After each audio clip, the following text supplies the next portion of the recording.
Welcome everybody to this week's podcast, broadcast, YouTube Live, Facebook Live. I'm here with you. Please don't go anywhere for a minute. Let me tell you what this broadcast is all about. The 3 phases or the first 3 steps of starting your business. Now that may not sound sexy or cool, but you've got to hear this because even if you already own a business now, are you thinking of expanding into a new product line, a new service? These are going to be the same 3 steps you use every time you launch a new business. Now, I want to get into all the technical stuff. Are you down at the bank? Are you setting up an LLC or Corp? I'll be fielding questions this entire time. That's cool. We'll do it. But I want to get through these 3 phases, and I've got steps under each one. I think you're going to love it. Now, I'm also going to give away 2 books today. I'm going to give away the Tax and Legal Playbook and also my new 8 Steps to Grow and Start a Business. Both free. This is $99 on Amazon, $20, whatever, on Amazon. You've got Prime. You can get these books and check them out. On Amazon, on my website, markjkohler.com. But today is about you. So please don't go anywhere and hear me out, because again, I had talked to so many new clients every week around the country, speaking in workshops about starting their new business. And a lot of people think it's here, it's there, what do I do, where do I set it up, and all that good stuff, banking, everything. We're gonna hit it. So let's start with number 1, and I'm in here tight with you, and then we're gonna get to the whiteboard here in about 2 to 3 minutes. And then if you have a question in YouTube or Facebook, just type it down below. My team's going to throw those out as we get rolling. Now, step 1. Step 1 is concept design and your product and service development. Again, even if you already own a business now, are we going into a new food product, a new service, if I'm in landscaping, am I going to start fertilizing? If I'm in a food service, am I going to start serving a certain type of drink? What am I going to do with a new product, a new service? And I'm going to go online and sell. I'm going to do multi-level marketing. Maybe you're going to go into real estate and do a rehab. It's all the same practice. Now, as you're developing this concept, the question I ask so many clients on the phone, literally, even millionaires, I ask, what's your what? What is your what? Why are you doing this business? Are you really passionate about it? Because no one's going to be sitting behind you pushing a hot poker to get you up every morning. Are you going to lay awake every night thinking about, how can I make money at this? Am I going to be passionate about what I'm doing? Because it takes self-starting. It takes motivation. It takes this inner drive that you're going to love doing this. And so when I have clients call me up and go, Mark, I'm ready to set up my LLC, or do I set up an S Corp, or do I go, what's your what? Why are you doing this? Well, I want to make more money. Okay, well, do you really like what you're doing here? Why are you passionate about it? So number 1, I always want to talk about that. Now, that was our intimate close-up, face-to-face. Now I'm going to take us back and we're going to hit the whiteboard. This is important. We're going to do it. So number 1 on this concept design is finding your what. So what is your what? And so I'm going to just put concept design. Concept design. And number 1 is what is your, I'm just going to put what. We're going to save time here. I want to get rocking here. So what is, actually I'm going to spell it out. What is your what? Number 2, once you find out, I've had clients that are like, Mark, I love fly fishing. I'm going to do fly fishing. I love cars. I'm going to collect and restore and sell cars. Whatever you love doing, let's make money at it if it's legal. So number 2 in this whole process, and it's so important, and I want to make sense of this before you even think of a business plan, is I want you to think of, who's your competition? Who's your competition? I've had so many clients that say, Mark, I'm going to do this. I'm like, did you realize 10 other people have websites doing that? What's going on? So I want to always say, as soon as you figure out what you're going to go into, find your competition. Someone, I guarantee it, unless you're a complete genius with a patentable idea, someone is already selling what you're doing. Now, they may be doing a crappy job at it. They may have a crappy website. I don't know. But find your competition so that you can improve on it, find out what they're charging, and start doing some analysis and say, man, if they're charging that, are they really making any money? Because I got to compete against that. How am I going to differentiate myself? So find your competition. This is just first phase. I mean, and again, I have so many people call me up, and we can do it today. You want to talk about LLCs and S Corp? Should I set up in Nevada? How do I pay myself? How do I pay my kids? How do I write off my car? I'll talk about it. But first of all, I want to know, what is your concept? What's your what? Why are you doing this? And what's your competition? Then, number 3, I want you to do a rough business plan. A rough business plan of just, is this even going to work? Do you know I have people that have come to me and said, Mark, my business isn't doing well, da, da, da, da, da. And I say, well, 2 years ago when you started this, did you do a business plan? And they're like, no. And we start to go through the numbers and just do some basic business plans. And they're like, oh my gosh, I could have saved 3 years of my life. Sometimes the best result of a business plan is to tell you it's a bad idea. That's sometimes the best thing. It's not always, am I going to make millions? It's like, should I even do this? Don't be doing a business plan to justify your venture. Do a business plan to poke holes in it and figure out, is it really worth it? Now, on this note, this is where my little 8 steps workbook comes in free. Now, if you share this video with anybody else today, whether you're on YouTube or Facebook, Rosalie gets a ping of all the people that share it. She's going to do a drawing first thing in the morning. I'll sign this and send it right out to you free of charge in the morning. Now, if you want to get, this comes with a business plan, a marketing plan, a strat plan in Word so you can modify it. But if you're just looking for a basic business plan, get over to sba.gov.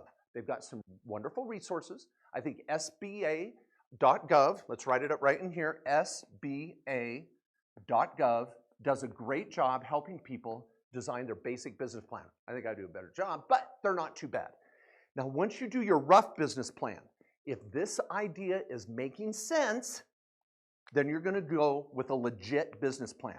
And I want you to just seriously buckle down, put together a 10 to 20 page business plan, and figure out how you're going to market this, really tear apart your competition, do your financial analysis, your budgets, and the whole 9 yards, because you're going to move forward. But the rough one can be done in a weekend. It can be done in a weekend. All right, now, my friends, that is step 1. Now, again, if you've got a question on any basic business strategy or tax write-up, type it down below. I'm here for you. Even though tax season's over, we got the whole year here, people. Let's get to work on this. This is good stuff. Now, step 2, and this is so important. What I like to talk about with clients is the financials. If you're going to start a business, we've got to start with the numbers. And the first thing I want to ask you is, nail down your startup cost. What is my startup cost going to be to get this off the ground? Now, for some of you that might be selling on the web, it could be really affordable and simple to just get your product up and going. Website design, a shopping cart, PayPal configuration, you're off to the races with the merchant account. But other times it can take a lot of money to get that off the ground. So I'm going to put startup cost. Nail it down. What's every expense I'm going to need to get this thing launched? That's part 1. That's step 1 in the financials. So I'm going to call this phase 2. Phase 2. And then step 1 is nailing down your startup costs. What are they going to be? Put it on a spreadsheet. Have someone look over it for you, which we're going to come to later here. This is going to be good. Now, number 2, I want you to think about your break-even analysis. This is really important. Now, on the break-even, there's 3 types of break-even analyses, and I'm going to just do one of them. But I want to talk about a product, and then a lot of you, it's going to be obvious after this to either do a service or even a real estate project. And so those are another 2 type of break-even analysis. I won't get into those in depth today, unless some of you have a question. But I want to talk about a product. There was this place down the street. This is totally funny. You guys are going to love this. Down the street, it was a new churro place. They're going to sell churros. I'm like, all right, whatever. Churros, that's it? They sold some hot chocolate too. I'm like, man, you better be freaking parked outside of Disneyland to sell the hell out of churros to make it worth it. But they did it, and I thought it was kind of a dumb idea, but whatever. So I went there, and I even told my wife and kids, I go, mark my words, 4 months, out of business. I hated to predict that, but they were. Now, here's the deal. Let's think through this. This is a break-even analysis that you could do on a freaking napkin at Denny's. Their churro was $4. $4 for a churro. All right, that's cool. Now, before you even get to the $4 churro price, you've got to say, what are the fixed costs? Now, they were open 5 days a week, 6 hours. They had 2 employees there. And the rent, I estimated this joint was around $750 a month. It was a small little dive, kind of one of those shack scenarios. I, just being generous, was saying $2,000 a month. $2,000 a month and break even. So, I'm sorry, sorry, back up. $2,000 a month in fixed costs. So when I start to do a break-even analysis, the first thing I want to know is, what are the fixed costs? Just to open the door before I sell 1 churro, what are my fixed costs? I estimated $2,000. Now, they're selling these for $4 a pop. Now, is every churro profit, or is there a variable cost? So if you think of the cost of the dough and oil to, deep fry this thing. They would put cream in it, and they have cinnamon and sugar and all that jazz, right? Most restaurants are going to push a 50% food cost ratio. So if this churro is costing me $4, my variable cost is going to be $2. So my variable to just produce a churro is $2. I'm selling it for $4, and my fixed costs are $2,000. So if we start to do the math, how many churros do I need to sell to just cover fixed costs before I even take a $1 of profit? You take your fixed costs divided by your gross profit margin. My gross profit margin was $2 per churro. So if I have $2,000 in fixed costs, I divide it by $2 per churro profit. That means I have to sell 1,000 churros a month just to break even. That's 1,000 churros. You say, I could sell 1,000 churros. Man, I've seen, people eat churros. It's a pretty popular food. I think people would eat churros all the time if I opened up a good churro place. All right, fair enough. I ran some numbers. Let's say you're open 5 days a week with the average month throughout the year. That's going to be 24 days that you're open. Now, if I take 1,000 and divide it by 24, that's 41 churros a day. Now, if you're only open 6 hours, I've got to average 7 churros an hour to just break even. So, and you got to keep that up from the minute you open up. If you're going to open up at 3 o'clock and go until 9 p.m. at night, those are probably your hot times. Maybe you start at lunch and then it's like, I don't know. But you got to be averaging 7 churros an hour just to break even. Now, do you think the people that opened this place maybe thought through that? Did they do a test market? Did they just open a little? This is where test marketing and a business plan can pay out. If you go out and find another churro place, even in the region, go to the next city over, the next state, and go, oh, I finally found another churro place. Take a day, get a Diet Coke and a bag of chips, and sit out there and count how many people are going in and walking out with a churro. Do some analysis. Guys, before you waste the next 3 years of your life, freaking run the numbers. Find out, what is it going to take to make some profit in this small little business? Is it really going to pay out what I think? And when you start looking at a churro place in Denver compared to this little small town in Idaho, and you go, man, I don't know if I'm going to have the traffic this place does in Denver, I better rethink. You just saved time. All right, now, before I get into my third one that I want to hit here, Nishan, what do we got? Nishan says, if the LLC purchases a house to flip, how do you record the purchase and construction expenses on the tax return until the house is sold? Okay, Nishan, great question. He says he's going to do a fix and flip. Now, he said he's going to pop it. Now, we're going to come back to number 3 here. And frankly, what Nishan's saying is, and I'm going to play with this, Nishan, he's going to do a real estate deal. Now, before he starts getting all hopped up on Fixer-Upper, and Chip is my hero too, and you're saying, Joanne's adorable, Chip, you're a stud, you're always down there doing the tear out. I love you, Chip. Here's the thing. Nishan, before you go out and buy this place, let's run the numbers and let's see where we're going to put this. So if you're out there, you're going to put left side, right side. You're going to put your W-2 over here. Some of you may have a small business. Some of you may have an S Corp, but you're putting your operations over here. You're never going to put your rentals in an S Corporation. We're going to drop your rental into an LLC. And let's say you're going to have a partner on this deal. Now, he said, if I go out and do this deal, where do I record the profit and how do I record it before I put it on my tax return? Well, let's say you go out and buy this property, and I'm just going to use some examples that my son and I, this morning, I was out doing some cement, helping out over on his little fix and flip. So let's just run some numbers there. He bought this place for 80 grand. That's the purchase price. Now, we're expecting to put into this thing about 70 grand. We're going to be into this thing 70K, and we're going to have a total investment of 150,000. That's going to be called basis. That's called basis. I'm into this for 150 grand, and then we're going to sell it for probably 2. So we're going to sell this thing, sales price for 200 grand. That means we're going to have profit of 50. Now you're going to take out realtor fees and some cost to sale. I know some of you are freaking out going, Mark, it's not that simple. So let's take out 10 grand for cost of sale. We're going to be at 40 grand in profit. Now if once you do the math of how much money you borrowed versus how much you invested, I've got a $40,000 profit. Now here's the issue. Nishan says, where do I put this on my tax return? Because I started it in 2017, maybe 2018, but I'm not going to sell it till 2019. Is this a business? Can I take write-offs for all these repairs and improvements? The answer is not until you sell. So this is going to go, Nishan, typically on a Schedule D. We're going to drop this on a Schedule D, and you're going to show a capital gain of this, and it's going to be short-term capital gain, by the way. And you're going to put this on the books, and you're going to put your cost of investment minus your sales. Here's my profit. This is not a business unless you start flipping more than just one. If you're not in the business of flips, it's going to go on a Schedule D. Now, Nishan, if you're doing 2 to 3 flips a year, I'm going to pop this in on a Schedule C as in Charlie. If you're on a Schedule C in Charlie, now I can write off your cell phone, your home office, your auto, because you've got a business of flipping and rehabbing. But if you're just got a day job as an engineer and you're going to flip a property on the side, that's capital gain investment. Now, you're going to get a write-off for all the expenses related to that property you invested in, but not until the day you sell. All right. Okay, next question. What was that, Rosalie? What do we got? Yes. How do I know how much money do I need to start out my barbecue business? So Jack Boy is looking to start a barbecue business. Okay. Yes. Any suggestions?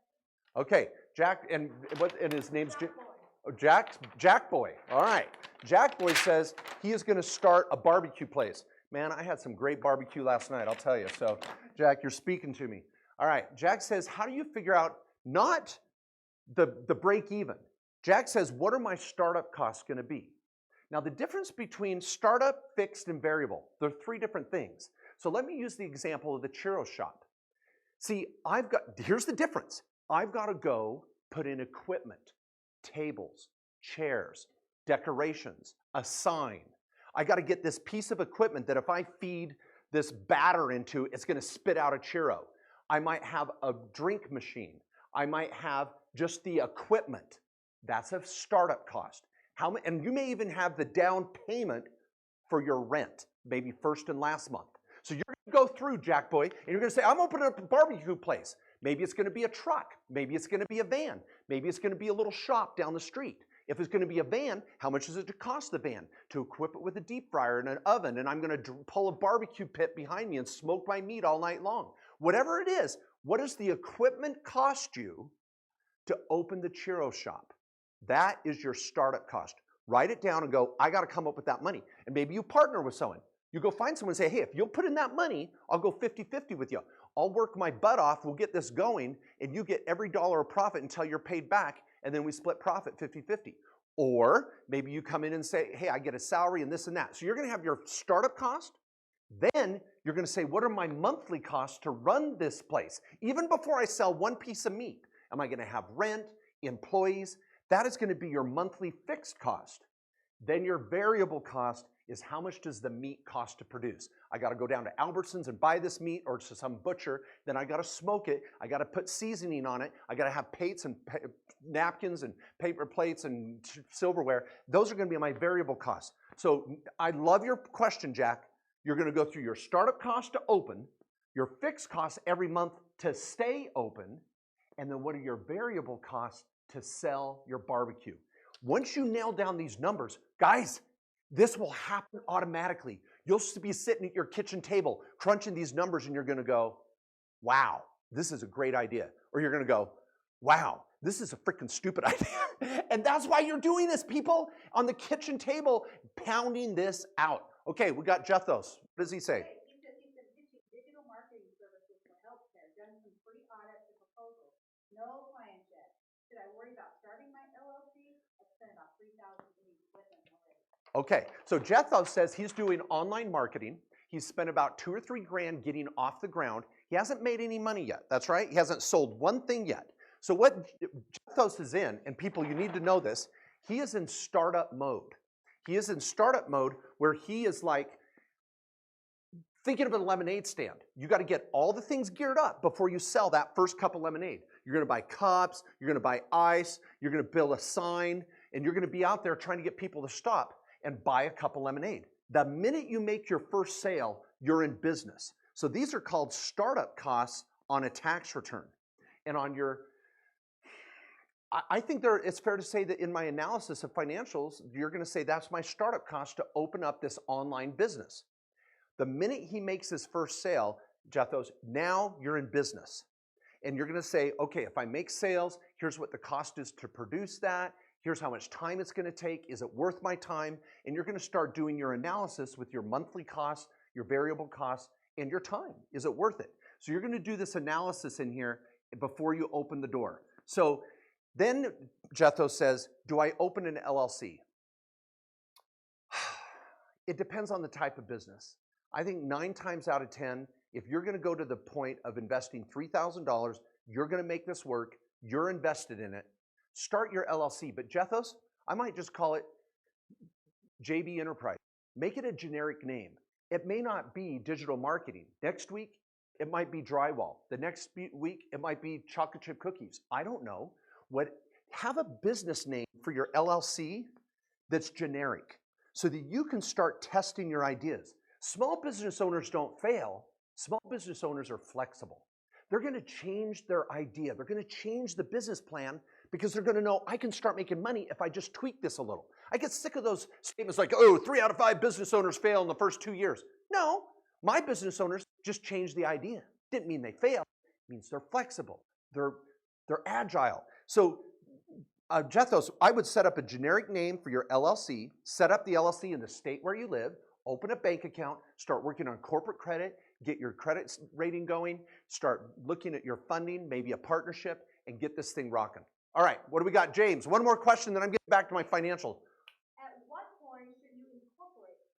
Should I create one up front and then adjust as needed? Okay, James says, when should I incorporate? Now, Jethos, this is important. This is right along this question. So Jethos says, Mark, I'm getting started. I haven't made any money yet. I've invested $3,000 into my business. Open the LLC. James, open the LLC. I would not call that incorporating. I would call that establishing your LLC. When do we go to an S Corp and really change this into an S Corporation? We do that when we're netting around $30,000 a year. That's when it makes sense. Now let's back up. I want to blow everybody's mind here. This is how we do this. You're going to love this. This is Mark Kohler 101. If I'm going to go out and buy rental property, it's an LLC. There are my rentals. But if you're going to go out and start an operational business, you're going to either start out as a sole proprietor, which right now, that's what Jethos is. Jethos. I apologize, couldn't say your name. So you're a sole proprietorship starting to online market. Then you could set up an LLC and graduate to an LLC. But at some point, some people just go straight to it. You're going to do an S corporation. Now, let me tell you why. If you make, let's say you bring in 75 grand in your small business. You spend 25 grand on expenses and you net 50 grand. You're going to pay self-employment tax right out the front gate. That's going to be 0.153. That is going to be $7,500 right out of the gate. Then you pay state and federal tax. So a small business owner, Jethos, it is an LLC. You don't want to stay here too long. But if you're only making 10 to 20 grand, I don't have many options. But once you're netting at least 40, maybe 30 grand, we're going to pop over to an S Corp. Now here's why. I make the same 75, I spend the same 25, and I net 50, apples to apples. Now check this out. There's no self-employment tax. There's no corporate tax. And there's no Obamacare. See what I'm saying? This is awesome. So we're going to rock it. We avoid all 3 of these taxes. But what I have to take is a salary. So I take a salary of 25. I take my pass-through as 25. So you still made 50 grand. I just split it. I split it between payroll and K1. Now I only pay FICA, that self-employment tax, the F word, I only pay it on the 25. So instead of paying $7,500, I'm only paying $3,250.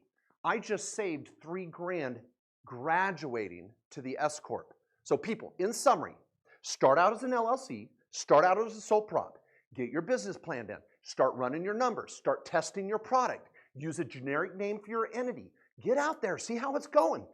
Then, as you start to make money, we can always backdate it to an S corporation when the time is right. We only charge $125 to convert it over to an S corp when you're ready to roll.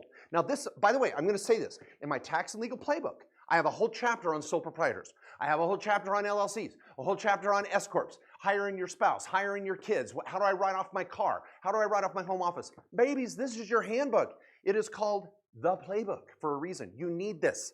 So I'm going to give it away to anybody that shares this and is in the drawing in the morning with Rosalie. Okay, now before we go on, I want to get back to my financial plan.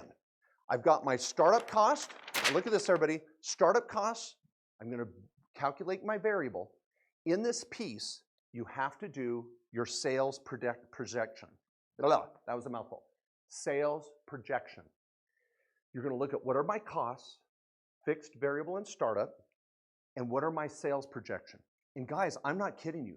One of the best ways to find out what your sales projection is going to be is analyze your competition. Get out there, play Magnum PI, Starsky and Hutch, whatever you want to call it. Sit in the car, watch your competition, and see how many sales they're making. Are you going to be able to improve on that? How are you going to differentiate yourself? Guys, we're only on step 2. I got 8 steps here. Now I'm going to hit this third one real quick, and then we're going to go on to Q&A for the rest of the time here. Now on my third step, what I want to hit here, and I wrote down some numbers on this, is I want to do the most masterful piece that I've changed my life is this is step 3. You want to start and maintain. You guys, this is so awesome. Start and maintain a strategic plan. I call it the strat plan. This is your strategic plan. And it starts, there's 3 steps here. I want you to do your 10-year vision. What do you expect from what do you want to see financially? I won't even talk about your family, your health, your marriage, your plans to run a marathon. You worry about that outside the box here. What I want to ask you is, where do you see your finances in 10 years? What type of business do you own? What does your cash flow look like?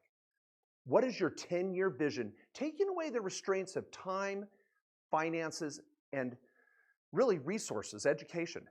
What could you realistically do in 10 years? Write that down. Go to your favorite spot in the mountain, beach, the park down the street, and write it down. Guys, when I wrote down my 10-year vision, it was about 3 to 4 years ago. It took me 2 months to write down, what do I really see? Then you're going to share it with your significant other. And I shared it with my wife, and I'm like, hey, look at my 10-year vision. She's like, that ain't my 10-year vision. I was like, what? That's not your 10-year vision? And then it started another 2-month debate. And we came together because we wanted to work together, but you're going to share your 10-year vision with the people that you love. And you're going to tell them, here's what I want to do in 10 years.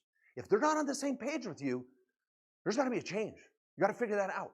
That's called your 10-year vision. Then you're going to work backwards. If you want to have 10 rentals in 10 years, you're going to say, if I want 10 rentals in 10 years, I better have 5 of them in 5 years. And if I want to have 5 rentals in 5 years, I better have 3 in the next 3 years. And if I'm going to have 10 rentals in 10 years, I better have 1 this year. You're going to start working backwards to make a plan. Now, step 1 is your 10-year vision. You're going to work back into your year plan. Because I want to know, where do you want to be in 10 years? And we're going to work in reverse and say, what do you got to do this year, realistically, to get where you want to be in 10? That is your strat plan, and I'm going to break it down to a 3, 6, and 12-month task list. See, guys, if you want to have a small business, you just don't say, I'm going to have a small business. You got to have a plan. What do I need to do in the next 3 months? What do I need to do in the next week? What do I have to do tomorrow? If you don't put pen to paper and lay out your plan, you're going nowhere. You got to write this down, and it's just not something you throw into Siri on a note. This is something you carry with you. This is your life. And then you're going to work backwards and come up with your plan for the year. Then finally, this is step 3. And this is, guys, something I believe in. And I myself, who are the 3 to 5 people you love in your life that will give you a straight answer and not tear you down? That's your board of advisors or board of directors. So if you now look at, for all of you that are geeked out on LLCs and S-Corps, this is really easy. When you go to start your business, you're going to have your S-Corp eventually, and you're going to have your LLCs, and you might have multiple LLCs. You're going to have a board of directors for your corporation, and you're going to have a board of advisors for your LLC. All right, this is 3 to 5 people. And guess what you're going to talk about in your first meeting? Your 10-year plan. You're going to share it with them. You're going to ask them for advice, and you're going to share it. Because when you share it, it comes alive and it becomes real. And people hold you accountable. Boom! There you go, people. That's it. That's my first 3 steps or phases of having a small business. Get started. Rewatch this video. Write it down. I've got all sorts of YouTube videos and books that can help you get there. Now I want to do Q&A. I'm here for you. Eddie, what do we got? Eddie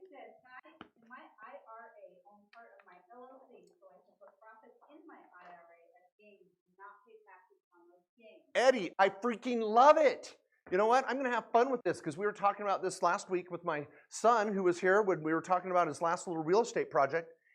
He has worked out a plan where he can have an LLC where he's like 20% and he's got a partner and he put in a lot of the money for this real estate project. Oh, but did he put in the money? No, it is not a person. It is an IRA.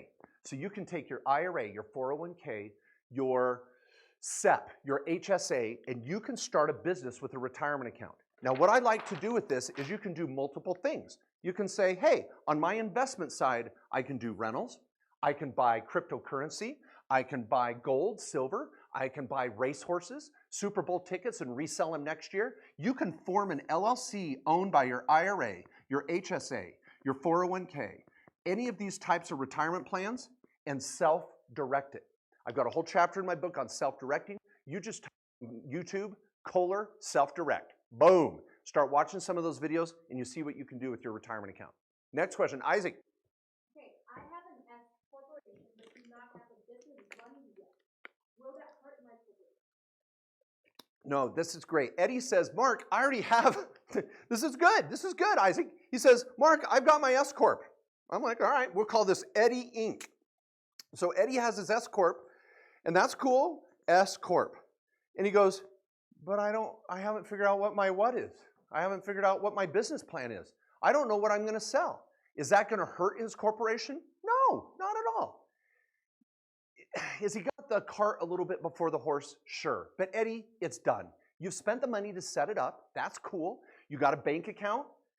You're going to have to maintain this thing. You have to file a tax return every year. You have to pay a filing fee to the state to keep this S corporation active. So keep your S corp active, and then when you start to launch your small business, boom, throw it in your S corp, bud. I love it. The cart's before the horse, but let's not throw out the baby with the bathwater. Let's not get rid of this thing. Keep it. It's great. It's ready to go. And if you're not going to start a business in the next year, maybe let's get rid of it. Chris, what do we got? Chris wants to know, can I direct deposit my W-2 income into my business checkbook? No. Chris says he'd like to deposit his W-2 into his business and then write off business expenses. Oh, Chris, if we could only wish it so. No, you cannot take your day job and turn it into business income and get a write-off for your car. Your W-2 is kind of like stuck. That's something you're going to have to claim and pay taxes on, and you've probably withholdings to cover that. That's what you're employing from your W-2. But guys, I want you to have this whole other world. I want you to have this bipolar, whatever, what is it? It's Dr. Jekyll and Mr. Hyde. I want you to have this other life that's your small business. So many people say, I want to save taxes.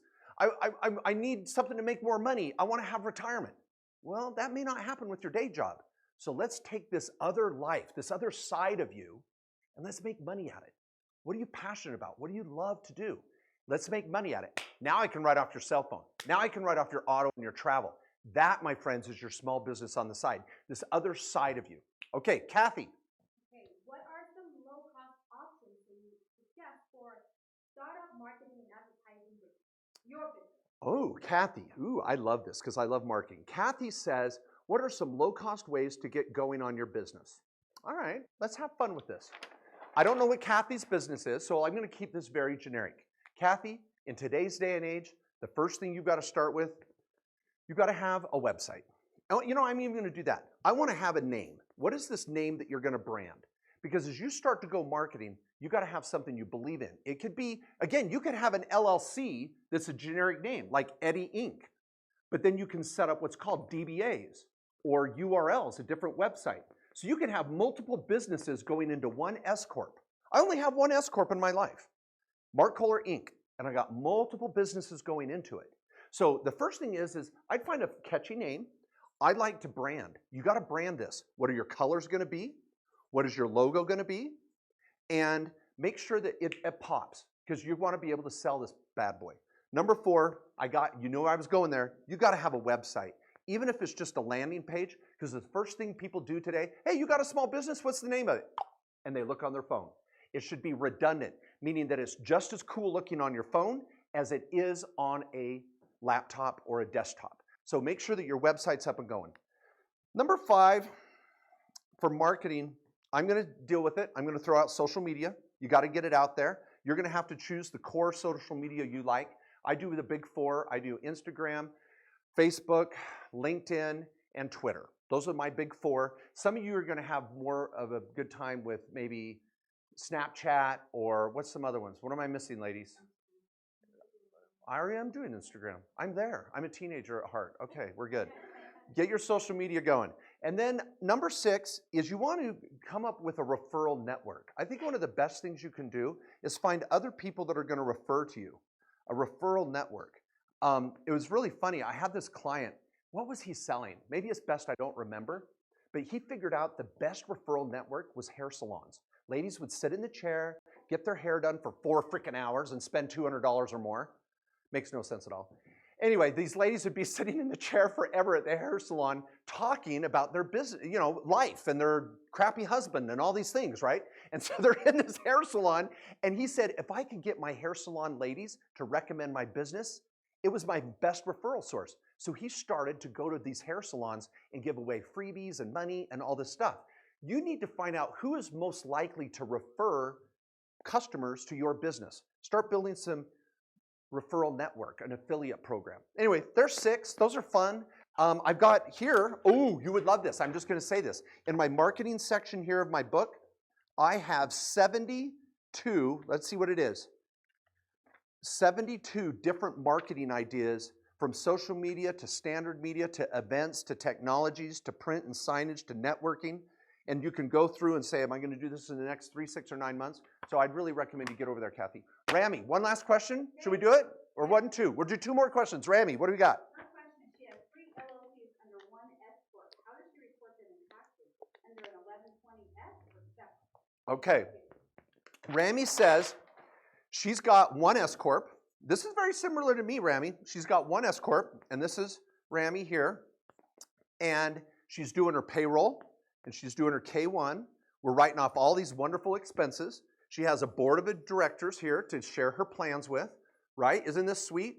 She's got a tax ID number. She's got a bank account, and she's doing her QuickBooks, right? This is what we dream about, right? This is what small business owners do.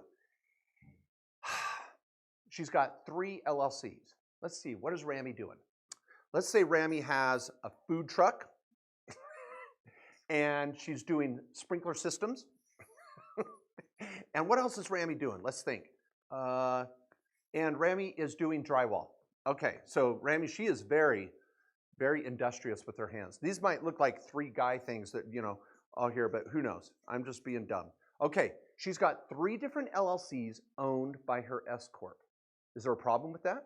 No, it's great. She's got asset protection between each operation. So if one person's putting up drywall and gets hurt, they can't touch her food operation. Vice versa. So you've got 3 different businesses all funneling into 1 S corp. That's a beauty. It's called a consolidated tax return.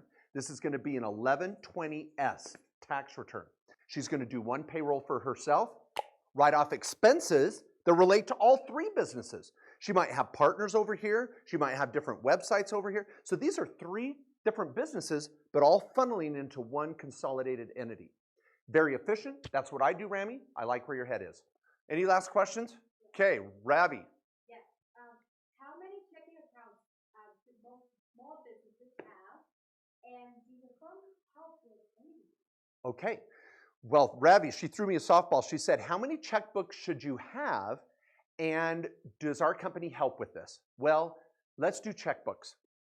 Let's use Rami, who was our last example. Let's look at her business. How many checkbooks should she have? Well, you always want to have a checkbook for every entity you set up.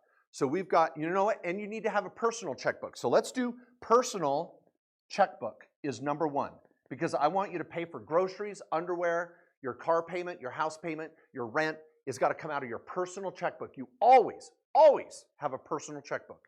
Then you're going to have a checkbook for your main corporate entity, number 2. Then you're going to have a checkbook for each entity, 3, 4, 5. So you're going to have checkbooks. Now, guys, you may already be freaking out. Now, hang with me. Some of you may be saying, Mark, why am I going to have 5 freaking checkbooks? Guys, do you have 1 big bucket in your bedroom? And you put your underwear and your shirts and your pants and your shoes all in this big bucket, and when you come home, it's a nightmare? That's what you do when you have one checkbook for all your businesses and your personal life. You're screwing up your organization. So many people come to me and go, Mark, I can't have 5 checkbooks. That's just too crazy. Guys, that's like having 5 Chester drawers in your bedroom. You want to separate your socks and your underwear and your jeans and your shirts. That's what helps you be efficient, get dressed quicker in the morning, and keep your clothes clean and organized. That's the same way with your books. I want you to have 5 checkbooks in this example because I want to keep your personal separate from your main business. I want to keep your drywall business separate from your food business. Now you can have a QuickBooks file for each one of these. One desktop QuickBooks allows you to have 5 different bank accounts, 5 different checkbooks, 5 different sets of books. Now you may even have a checkbook for your spouse. You might, this would be number 6. You might have a checkbook for savings, for just emergencies. You might have a checkbook for taxes that you're setting aside for your deposits. So that's 7, that's 8. And then each one of my kids have a checkbook. That's 9, 10, 11, 12. Then any other little small businesses, oh, you've got rental properties? There's another checkbook. Okay, so, you know, I go on my Wells Fargo app, I've got like 25 checkbooks, but it's okay. Each checkbook is a different drawer in my closet for a different type of clothing. Stay organized with your checkbooks. It's not too big a deal. Now, we have a law firm. We have an accounting firm. We help clients all over the country. This is not a sales pitch video. This is here to help you. I love Entrepreneur Magazine. I love what my team's doing over there. And it's just, Ryan Shea, the CEO, does such a great job of getting excellent information out there. Continue to get to your the Entrepreneur website, the Entrepreneur social media posts. Read the articles. They're so, so helpful. But if you need a lawyer, if you need an accountant, we're here. We help clients all over the country, and probably your best bet is just get to my website, because you can go to any of the other websites from mine. So go to www.markjkohler.com. There you can sign up for my newsletter. It's free every week. I've got videos and blog posts that are free every week to help you in your tax and legal area. Please subscribe if you're on YouTube. Subscribe, get over there, click the bell. So every time I do a new video, you get a ping. And please, finally, give it a like, give it a share. And Rosalie in the morning is going to let you know who the winner of these books are, and I'll send them out. And finally, I have a business owners workshop in 5 different locations this fall: Chicago, Philadelphia, Orange County, Seattle, and Honolulu. I know, I go to Honolulu. It's a pain. I don't really want to go. I do it for you. So you can get a tax write-off to go to Honolulu. Now, my Hawaiian clients, you know I'm just joking around because I love to get over there. We're going to go surf the North Shore in November, baby. Now, we also have our self-directed IRA Summit in Chicago and also in Hawaii. We're doing Chicago in June and Honolulu in August. Tax write-off to come visit. We talk about how to self-direct your IRA, your 401k, your SEP, your Simple, your HSA, your Coverdale, and we bring it all together with a luau in Chicago and Portillo's. Sorry, did I say luau in Chicago? Luau in Honolulu and Portillo's in Chicago. There we go. So anyway, check those out. They're all on my site. You can sign up anytime you want. I appreciate it. I'll be here next week for another Facebook Live and YouTube Live. And if you've got a topic you want me to cover, mention it down below. Rosalie will take a note, and let's do it. I'm here for you. Thanks, everybody.